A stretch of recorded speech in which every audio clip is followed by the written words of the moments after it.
Politics में जिसका डर था वही होता दिखाई दे रहा है। अजीत पवार के निधन का अब उनकी पार्टी पर साइड इफेक्ट दिखने लगा है।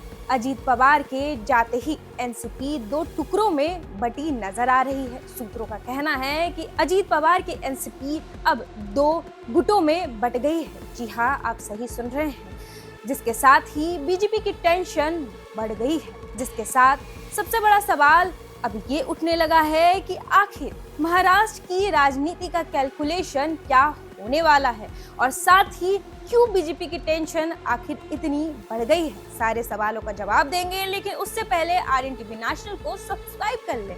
नमस्कार, आप देख रहे हैं आर्यन टीवी नेशनल, मैं हूं आपके साथ रुचि सिंह। दरअसल महाराष्ट्र की राजनीति में बड़ा उलटफेर हो गया है। डिप्टी सीएम अजीत पवार का 28 जनवरी 2026 को बारामती में प्लेन क्रैश में निधन हो गया। अजीत पवार के जाने के बाद उनकी एनसीपी गुट में खलबली मच गई है। सूत्रों के मुताबिक अजीत पवार गुट अब दो हिस्सों में बट गया है, जहां एक ग्रुप महायुति यानी बीजेपी और शिवसेना के साथ रहना चाहता है, जबकि दूसरा ग्रुप शरद पवार के साथ वापस जाना चाहता है। यही वो डर था जो कई लोगों को सता रहा था कि अजीत पवार के बाद उनका पार्टी बिखर सकता है, जो अब डर सच साबित होता दिखाई दे रहा है। सूत्रों का ये भी कहना है कि अजीत पवार के निधन से पहले खबरें थी कि शरद पवार गुट और अजीत पवार गुट फरवरी के दूसरे हफ्ते में साथ आने का ऐलान कर सकती है। इतना ही नहीं, साथ आने की तारीख तक भी तय हो चुकी थी। 8 फरवरी को एनसीपी में शामिल होना था। ये खबर जब से शुरू हो गई थी, जब अजीत पवार गुट और शरद पवार ने पुणे और पिंपरी चिंचवड़ के नगर पालिका चुनाव साथ में लड़े थे।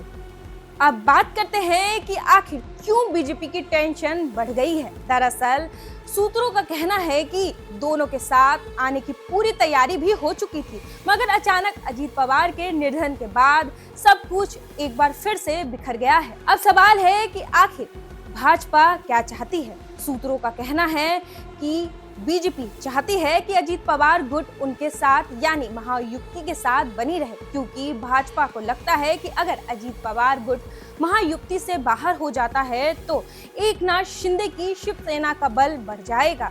अब बात करते हैं कौन होगा अजीत पवार वाली एनसीपी का चीफ। फिलहाल अजीत पवार के निधन के बाद शरद पवार गुट को मौका मिला है। कई लोग मानते हैं कि अब दोनों गुट एक साथ मिल सकते हैं, क्योंकि अजीत पवार की यही आखिरी इच्छा रही थी। लेकिन फैसला आसान नहीं होगा, तभी तो ये तय होना कि आखिर अजीत पवार वाली एनसीपी का लीडर बनेगा कौन। अजीत पवार की पत्नी सुनित्रा पवार का नाम सबसे आगे बताया जा रहा है। हालांकि एनसीपी चीफ के लिए प्रफुल्ल पटेल, सुनील तटकरे का भी नाम चल रहा है। फिलहाल अजीत पवार वाली एनसीपी में लीडर वैकेंसी है और पार्टी को जल्द फैसला लेना होगा। तो ये थी महाराष्ट्र की राजनीति में अजीत पवार के निधन के बाद की पूरी सियासी तस्वीर।